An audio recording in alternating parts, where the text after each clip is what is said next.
Correct. The question means the economics and to the what you call slumdog millionaire, and probably out of your territory.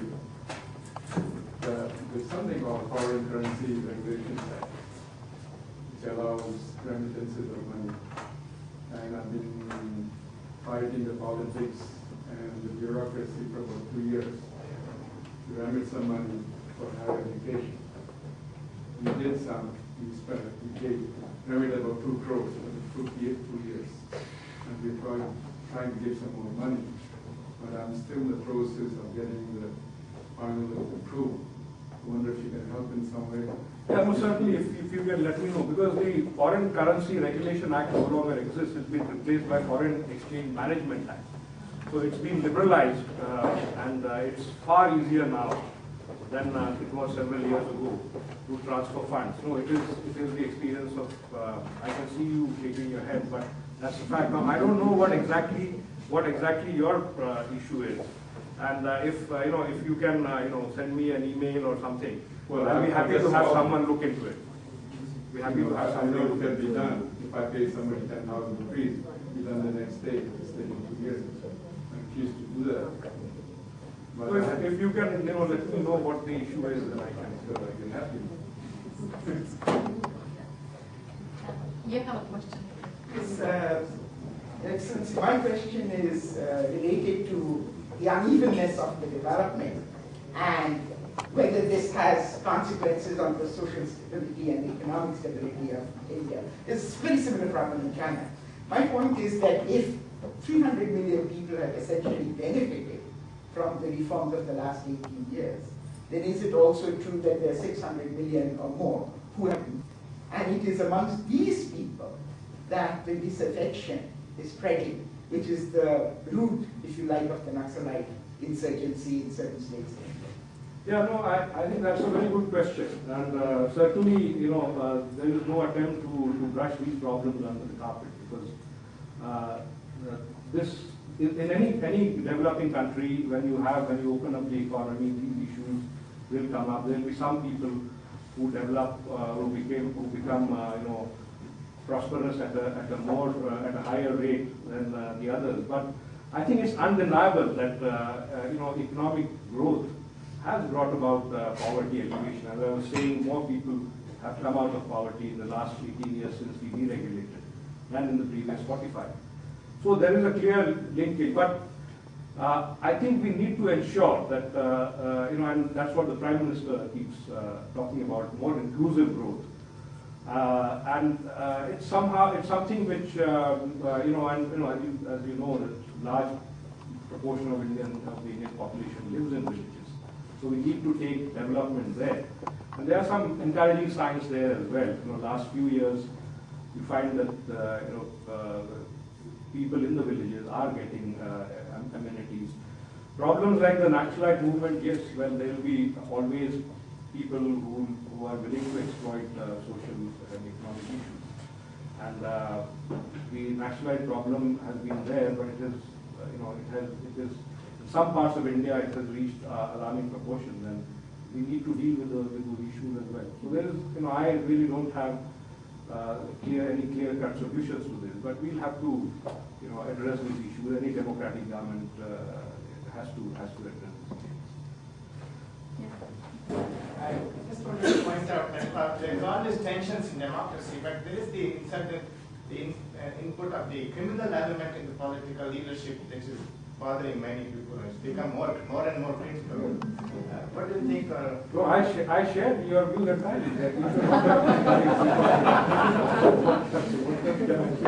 We should not have criminals in politics. I agree with that, absolutely. Some way to be found of keeping them out, certainly we should do that. You talked about the Indian brand of secularism being different from that of other brands, and also we talked about religious freedom that exists in India and so on. My question is, in the Constitution of India, gender equality rights are enshrined, as well as the freedom of religion are enshrined. many experts who argue that there's a conflict between the two.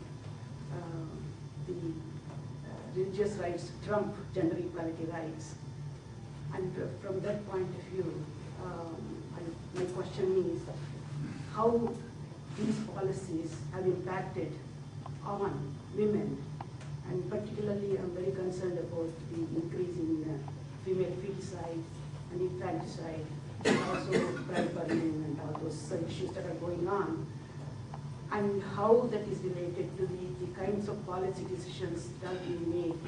For example, separating civil law and personal law, and giving religious freedom more importance than gender equalities and so on.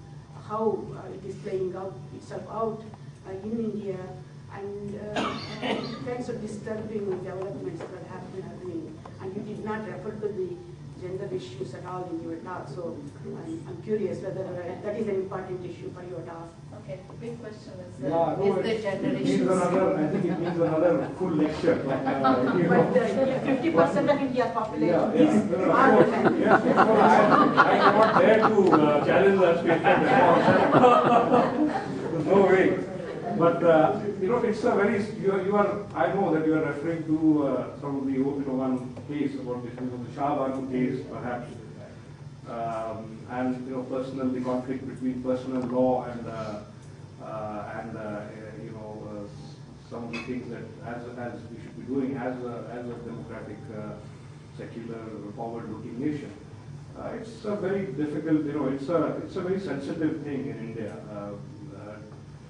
Trying to, there is this kind of line that you have to draw when you are seen or even suspect of trying to tinker around with people's beliefs or their personal laws which they have been used to.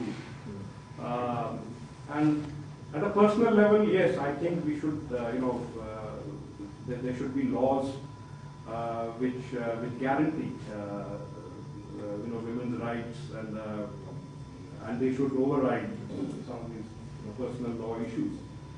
But it is, in a country like India, we have to, as I said, it's a very, very complex country. We have to be very careful. There are tensions. So it's politics at the end of the day is the art of the possible, and therefore, there are some things which you have to address through education, through some initiatives have to come from within the community to change the order of things. These are things which will happen. I mean, it's India is not a revolutionary country; it's an evolutionary country. So we will, as the community gets more conscious of being part of a modern society, I think some of these issues will resolve. The initiative will come from within the community. I'm quite, I think I'm fairly optimistic on that score. I'm talking about the issues on the policy making level. Is it wise to continue to let religious rights trump gender equality rights, not only in terms of Muslim law and so on and so forth, even in the Hindu community? This causes a lot of problems for women to exercise their rights. For example, when women say that we don't have equality, we are told that, well, equality is enshrined in the Constitution and it's up to you to make sure that it is realized. This discourse of choice dominates the scene, whereas in real life for women, sort of realizing their rights becomes very difficult in a context where you continue to privilege religious rights. I think we all know. It's not as I said, we are not a perfect society. I never claim that we are a perfect society. There are laws, they need to be enforced. And if they are not enforced, then there is a problem there, and we need to fix that.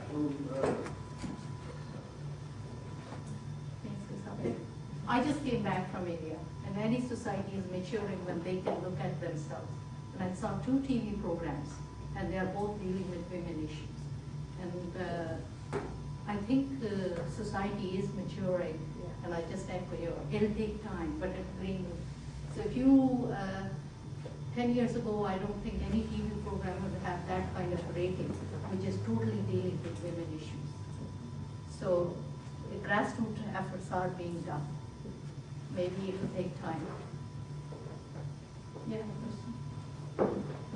Excellency, it is very nice to hear about the economic growth of India, but I get very disappointed about the trade balance of China, in their favor, going to nearly $500 billion.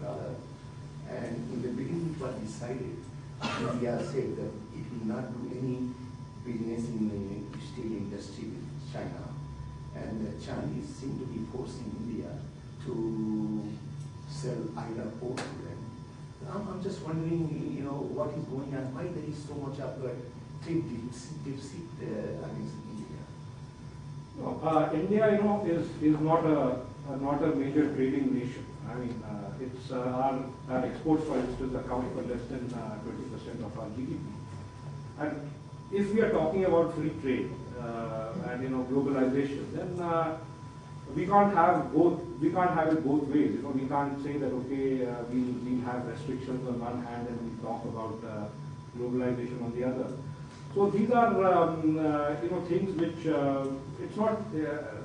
India is not the only country which is at the receiving end in this particular process. I mean, you have the Americans are extremely concerned about. But then protectionism is not the answer to that. And I think I don't know how it's going to play out, but certainly I don't believe that protectionism is the answer, because then again we are going back to the bad old days, of regulation and control. So we just have to, get our own act together, make sure that our own products are. In fact, in a sense, it has helped our economy, because our own, opening it up to competition has helped increase quality within our own country. Because they have to now compete with imports coming from all over the world. So they have been forced, which they did earlier, so they could produce anything and sell it, because it was a kind of closed economy. But now the consumer is king, and he's in a position to buy the best in India. So this is a process which there will be some kind of churning, and there will be some pain will be there. But we'll have to go through this process. I don't see any other way out. Well, Actually, I want to come back to the gender issue that was mentioned. I don't know how it's seen locally in countries, but my impression is that India is a very democratic and advanced country as far as the governmental machine goes, for example, this is a country that has Indira Gandhi that allows women to participate in the governmental governing, and there are diplomats who get women, and in that sense I'm very impressed, because even in the States there was never a woman president up to now. I mean, in India that happened, and I happen to have a friend who presently she's a woman, and she's very emancipated and very, I think she was called to be working in Toronto as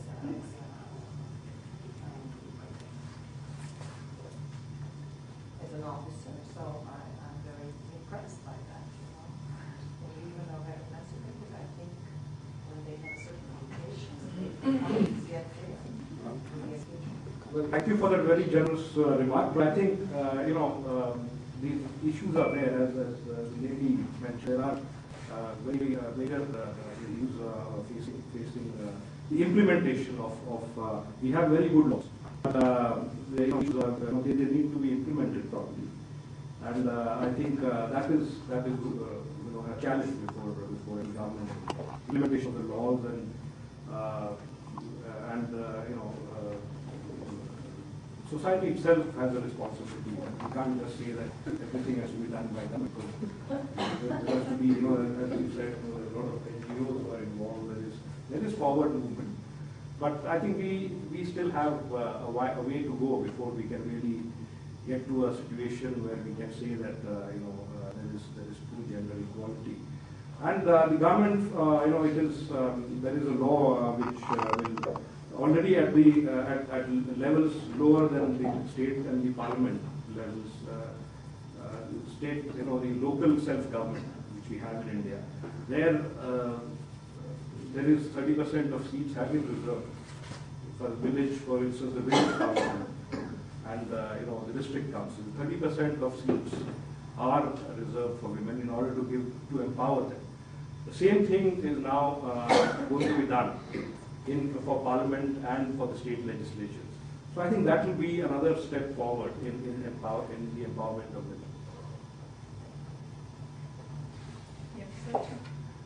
Yes, something on Canada-India relations, the portfolio. A quick comment and then a question on quite different areas. As the High Commissioner pointed out, India is kind of the flavor of the moment. Everybody's looking to India these days. We just had a conference here on diaspora, the role of the diaspora, which will be well represented here. This is just the observation part that we don't begin to capture the maple leaf or the footprint in India because we don't see, we have no way to gauge the kind of humanitarian and charitable and person-to-person influence of the people of Canadian origin, or Indian origin in Canada. I think there's an enormous hidden dimension which would be much stronger than you mentioned the trade relations for China and so forth. We know the trading relationship is rather modest between the two. So, but I think the people-to-people connection is much, much greater. That's just an observation based on my own research. The question is this. I've just heard very recently that the nuclear issue is now off the table between Canada and India. That is a big impediment to an improvement of relations. For those of you who haven't followed this for a long time, there used to be a special relationship between Canada and India. That is long gone over the nuclear issue and some other issues. And then there's been kind of a roller coaster up and down. The nuclear issue was identified as a major impediment from the Indian side to improving relations. But now with the nuclear supplier groups and the approval of 1, 2, 3 with the United States, I've just heard from the Canadian side that that impediment is gone. So first of all, do you agree that it's gone? And second of all, if it is, in what way do you see Canada-India relations improving? Well, thank you. Now I finally feel that my feet are firmly You're welcome. But we've had this history of nuclear cooperation. The first reactor that was set up in India was a Canadian reactor. And then after our, the first nuclear test in '74 and then again in '98, Canada imposed various measures and the relationship kind of went into, I would say it was a relationship of benign neglect, that's perhaps the best way of describing it. But things have changed since, and after the agreement with the US, the nuclear agreement, and the decisions by the IAEA and the nuclear supplies group to liberalize the regime for India, to open up supply of technology and equipment to India. Canada played a role there. Canada supported the liberalization. And we have an agreement now in draft form with Canada, which the draft is our draft is with the Canadian side now, and we hope to start negotiations on the agreement sometime in this will be nuclear cooperation. That's right, the civilian nuclear cooperation agreement. So we hope to start the first round of actual sitting down at the table and discussing this issue sometime in May. So my expectation is that this is going to happen, and that will open up a lot of opportunities for Canadian companies again, to go into India. Canada is, after all, has the largest resources of uranium in the world. We need uranium. We've already signed agreements with Russia, they've been operationalized with Russia and with France. The US one is going to be operationalized soon. But with Canada, we are at the negotiating stage. So I think the sooner it's done, the better for Canada. The sooner the agreement is signed. The issue is off the table. I think it's off the table in the sense that it's not, it's not a sore point between two countries.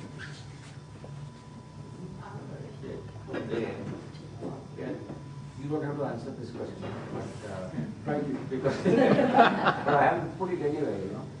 One thing which creates the myth of democracy, is that we have got a very intelligent person of very high moral character. We keep the clever politicians who is the prime minister, but the real power seems to be in the hands of somebody else. Whose only credentials, as far as I know, that she belongs to a dynasty, and I think this dynasty is a very nasty aspect of our democracy.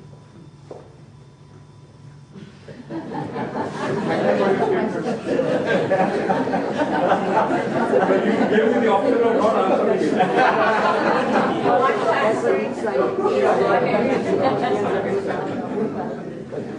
No, I think this is, this is part of the process. It's if some party wants some leaders, then it is a democracy. It's a free system. Anybody can become. And I think, in a sense, you look at it this way. Look at the openness of it. That somebody from a foreigner comes into India, is adopted by India as one of its own, and then rises to the position, and becomes the leader of the party. So I think the flip side it speaks volumes for the tolerance of India, for our ability to absorb foreign influences. Sir, what some people would call openness, some people would call it blatant. Oh, I think I'm just going to take a liberty here. I'm just going to say he is acting like it always does. If you really go back to your homes, the real power always is the women in the back. And the men don't seem to be in power. So it's the same thing happening now. So you have Patricia. Yes. Since you've come here, you've seen South Asian issues in the paper every day, in particular the Pakistan-Afghan border issues. But you haven't seen any remarks coming from India. There's a deafening silence. How is it being played out in India? No, we are extremely concerned because it's our immediate neighborhood. We've suffered terrorism which comes across the border, and that's very clear. The link is very clearly established, and this is being reported in the Indian press. And we, of course, we had this dialogue with Pakistan, and that we have discontinued because our position is very clear on that. And, unless Pakistan addresses the problem of the Mumbai attacks, we bring those people to justice, there's no point really in discussing issues in thin air.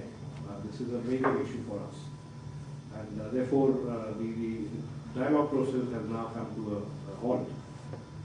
We'll see how it goes. We are in the middle of elections, and I think there's no point in just making a lot of noise about something which is happening within a country, but which has implications for us. We have to actually get our act together and deal with that, with whatever the fallout of what is happening in Pakistan and in Afghanistan.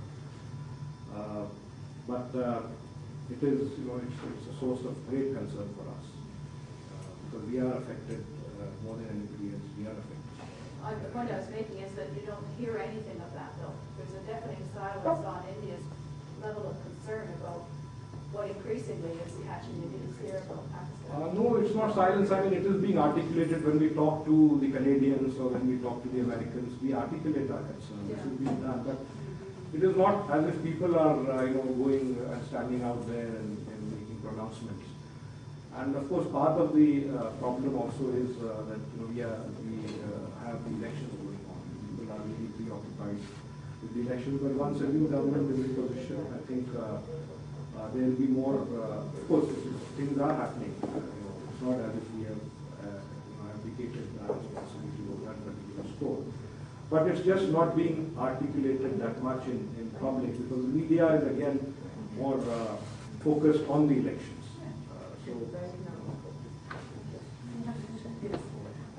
I've just come back from quite a long stay in India, of course, trying to escape the Canadian winter. Have the privilege to do that because I'm retired. However, I found, following all the politics discussions in politics in India, that there is a growing clamor around secularism versus non-secularism.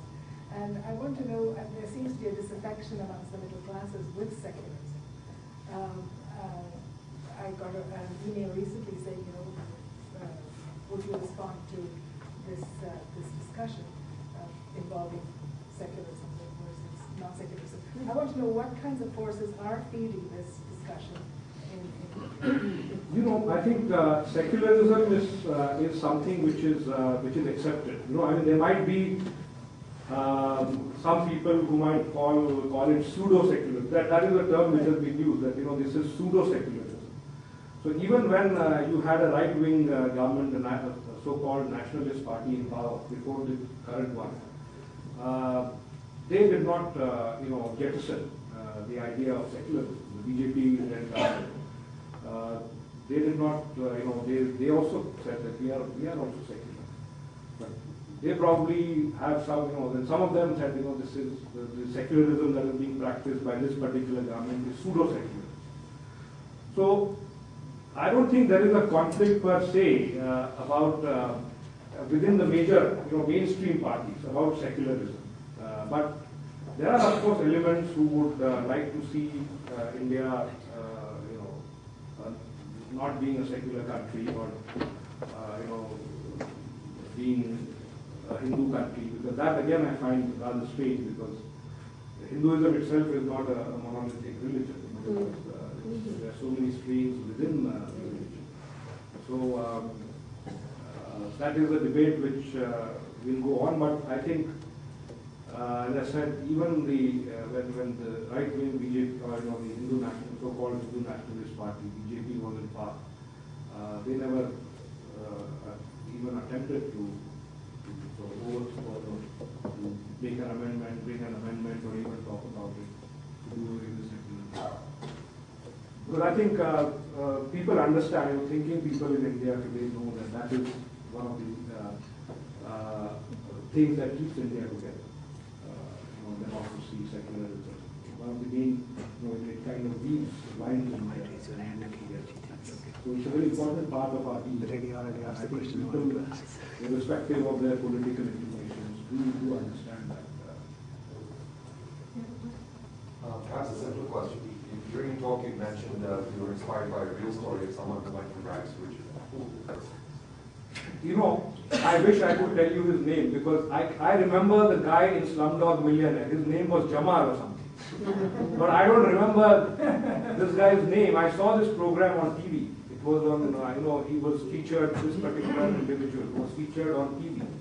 There was a feature on it. I think it was an NDTV. It was an NDTV.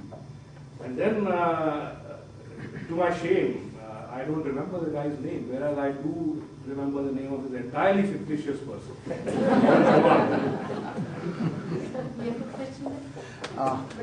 My question actually has already been asked by the lady there, but maybe you could tell a little more.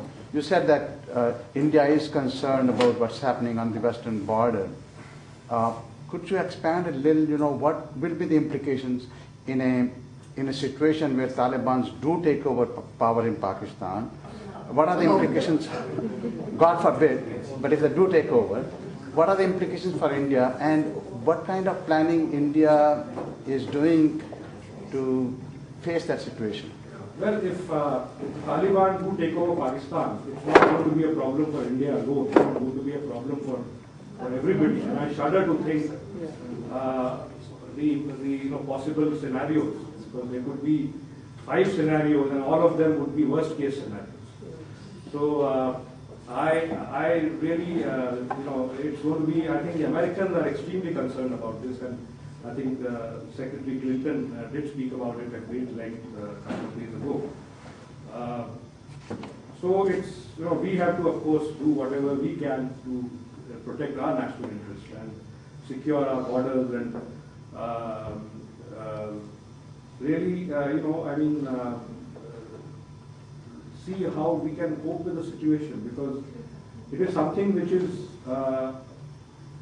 not entirely in the realm of fiction. It is quite likely it might happen if the Pakistani government doesn't get its act together. It is something that might well happen, and therefore, I think the entire world community is concerned about it. The Americans are extremely concerned because they are worried about the nuclear weapons in Pakistan falling into the wrong hands. And therefore, they must have worked out some kind of plan. I don't know. But I think as far as we are concerned, we have to secure our borders. We have to ensure that this kind of a thing doesn't spill over into our territory, into our cities.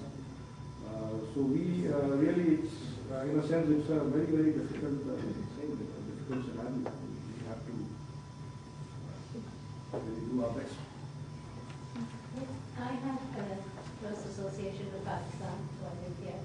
I wanted to say that my emails are full of petitions and activists all fighting what they think might happen in Pakistan, and it's a reality, the Taliban coming there. But I think there might be a civil war if the government doesn't act. And for once, I think at least some people like myself would be quite happy if Mr. Obama went to bomb somewhere.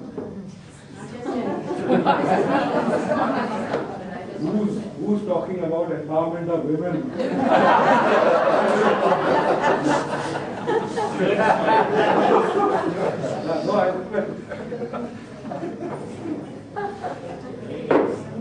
Any more questions, or we have exhausted everything? Do you believe in Aryan invasion theory, sir? No, I don't.